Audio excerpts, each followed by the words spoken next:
this week, lots of things happened.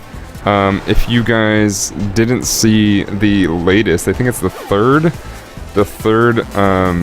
Batman vs Superman trailer. It's pretty excellent. I thought it was great. Being a DC fan, if you guys don't know, if this is the first time you're watching or listening, if you're a DC fan at all, you know that I am pretty critical, but at the same time a lot more forgiving. Like it's a little both when it comes to DC media. I like a lot of the cartoons. Like, I really love Young Justice. I love the Justice League Unlimited cartoon. I love the Batman vs. Robin and in the animated series Batman. I love a lot of the cartoons. They do it real well. Not a huge fan of all the movies, but a huge fan of the comic books. I read a lot of DC comic books, a lot of Image and Dark Horse and Indie and Marvel as well, but DC is usually my thing. Favorite character is Green Arrow. He is Oliver Queen, not Connor Hawke. I do like Connor Hawke, but he's not my favorite character. I like me some Black Canary and some Flash and some Shazam, or as I like to know him is Captain Marvel. I like a lot of DC. I like anything that comes with DC. If you ever visit my channel on Twitch, twitch.tv/Danotage, you will know that everything is kind of modeled after the Green Arrow, but we call ourselves the League, and that is the League of Our Own, which is the Black Canary Green Arrow spin-off type thing. They had a little co-op dual. Oh my goodness, I'm dying. I'm doing really terribly. They had their own little dual comic book, and there was Green Arrow and Black Canary, and there was one trade or series that was called A League of Their Own, and I really loved that series. I thought it was great, and I think ensembles are one of my favorite things. Although I hate the Avengers, I really didn't like the Avengers movies. I know people are gonna be mad, but I think it's pretty cool. I think it's not pretty cool. I should say it's pretty cool. It's for me to be able to put that out there because I know that there are a ton of people who like them, and I'm here to tell you that you're not wrong. I respect your opinions, totally, but I think as a DC fan, I'm telling you right now, this has nothing to do with my DC fandom. I'm not a fanboy because I really loved pretty much every Marvel movie except for the Avengers. And I think Joss Whedon is one of the best people to put together an ensemble cast. However, I think you had too big of actors. Anyway, that's an old story. That is an old thing. We talk about it several times on the podcast. So if you've been to the podcast, you've heard it a million times, and you don't want to hear it a million more times.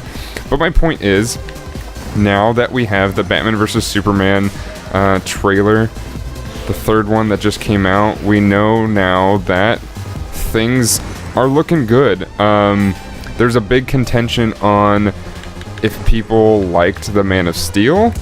Was it necessarily a good movie? I wouldn't say that. I wouldn't say it was a good movie, but I think it was the most accurate thing that we've seen as far as Superman goes, because it was about Superman trying to fit in with the humanity, which is his biggest and hardest and most difficult challenge that he faces the most often.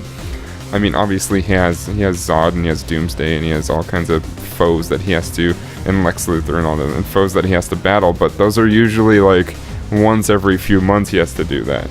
I'm talking about the things he has to deal with in between his battles, which one being a leader of the Justice League, which is difficult for him, as he's not really a leader. He's more of the guy, he becomes a leader, but at the beginning, he's more of a guy who's just yeah, I just kind of want to save the world. But people look up to me, so I have to be that leader. And unfortunately, he's forced into the role, but being one of the most powerful superheroes, he kind of has to be a part of that role. And unfortunately, he has to fill that role. But then he later has Batman to, kind of be his sidekick and eventually his best friend. So there's that. And Yeah, but it comes down to the movie. Okay, so back to the trailer. I know I keep getting sidetracked. I can get sidetracked on comic books pretty much all day. Oh, sorry, lady. Vince can't come to the phone right now. Sorry, lady. I do apologize. And he took that like a boss. But the trailer. So, and why I brought up the Man of Steel. He has to deal with a lot of things in real life. So, when if you haven't seen the trailer, you know, probably don't listen to any of my podcasts. Well, I mean, I take that back. If you haven't seen the thing that we're talking about, just be prepared. There's not many spoilers. It is a trailer. It is out in the public, but at the same time, it's you know, it's out there. Go check it out. But in the trailer, Superman, Clark Kent shakes Lex Luthor's hand. And he shakes his hand, and Lex Luthor says, "Whoa, don't get in a fight with this guy. He has a firm grip." This is something like that. It's not exactly the quote, but it's something like that. And the reason I bring that up is because I think, I don't know, I could be incredibly wrong. I think a lot of people see that as like, hey, you're Batman, you're about to fight him. Lex Luthor is foreshadowing and saying, hey, don't fight him. And I don't think that's the case. I think the case really is, it's a nod to the comic books and people actually paying, like the studios actually paying attention. Well, maybe it's the writer, but you know, that's meta. It's a little much. The writer actually paying attention to what the story was behind him and actually giving him a little bit less credit than everybody kind of gives him. Everybody gives him a ton of credit for being this crazy, super hyped up hero that is just overpowerful and can really just destroy everyone, which is not the case. He can't destroy everything. Well, at least, okay, sorry, I take that back. He can destroy everything, but he's supposed to be a hero, so he has to tone that back, and the point is it's not easy for him. So the point I bring up and why that's such a crucial moment in the trailer is that has a lot to do with the fact that he probably didn't mean to crush his hand, but talking to Bruce Wayne, it more than likely brought out some emotions in him. So he got a little bit carried away and forgot exactly how strong he was. So when he went to shake the hand, it kind of got to him a little bit. So he shook the hand and was like, "Oh, sorry." And you can see it on his face too. I think Henry Cavill does a great job of portraying the fact that he's not supposed to be shaking that guy's hand so hard. He doesn't even know the guy. He's about to break his hand.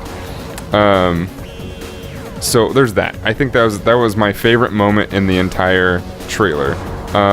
You know, there's the epic moment when Wonder Woman shows up. I think that's cool. I've said this before on the podcast, and I've said this before on stream. I think Gal Gadot will make an excellent Wonder Woman, but I do not think she physically looks the role. Now, I give her all the credit. I think she's going to be absolutely excellent, like I just said. But Wonder Woman's an Amazonian, and she needs to look like she can, like, you should be scared of her. I mean, let's be honest, if at first glance, I'm not going to be afraid of Gal Gadot. And this is, you know, me being truly as feministic as I possibly can. I'm not going to be afraid of her. She doesn't look like she's going to totally mess me up. With that said, I think she's one of the best choices for Wonder Woman, because not only because looking the part is part of the battle, and I think they realize this. I think Warner Brothers is actually saying, like, hey, that might have been a contention in our casting, but I think we can get around that, because who's gonna act like both a feministic, motherly type, who's going to be able to play a powerful character, as we've seen she could do, like from the Fast and Furious series that she was in. I think it was Fast 5, I believe. I don't remember. She could totally be a badass. She could play a badass. Whether she looks it or not, because she didn't look it in that either. She played her sexy type, and she was Hollywood's version of woman, which happens to be, you know, like a model. I mean, she looks like a model. She looks absolutely beautiful, but, like, I would not cast her as Wonder Woman as far as looks go. I think she's gonna be able to portray a powerful woman. And I think she's gonna be able to do things that no other actor or actress will be able to do. Okay, how come I can't go into Harriet? Required. Oh, I need more tantalum. Okay, I see it. Let's do challenge then. Let's go do another one. I think that she will be able to play the part, and even if we're dealing with Hollywood's politics, you know, I can accept it. And that's not going to hold me up, and that doesn't make me mad or make me nerd rage or anything when it comes to the casting of Batman vs. Superman. I hear a lot of people talk about, hey, why didn't they cast like Ronda Rousey? Because even though she looks the part, and I think she does look the part, I would be afraid for my life, and this is post her getting knocked out, I would still be afraid for my life if she looked like she was angry with me at all, or just felt like having fun and breaking all my bones. I would be afraid. I would be absolutely terrified. And I would never mess with her ever. She looks the part. I do not think she has the acting chops to be able to pull off, like I said, a motherly type, a protective type, a heroine type, or an Amazonian type. I don't think she can pull that off. If she had like a couple dozen years more of training, maybe, but I think in the end, picking somebody who can play the part might be better, especially in the long run.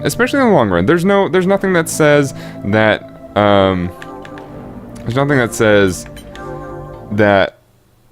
Gal Gadot in the future couldn't like put on some weight and like get some heavy shoulder exercises going just to be like more buff or something.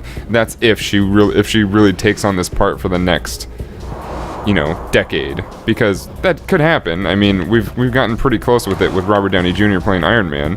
So, and he held that part. That part became him. And let's face it, I mean, Robert Downey Jr. is Tony Stark. It's not like that was just he became that character. He is Tony Stark, and we saw that, like, Terry and I have talked about this before. The first time you see the casting of Iron Man, having it be one of the first Marvel movies to come out in this current realm of Marvel movies, you're like, oh yeah, that makes sense. Like, you get it. So it was a little bit easier for him. It's going to be a little bit more challenging for Gal Gadot, but I think she can become the character if she so chooses to. She may not want to.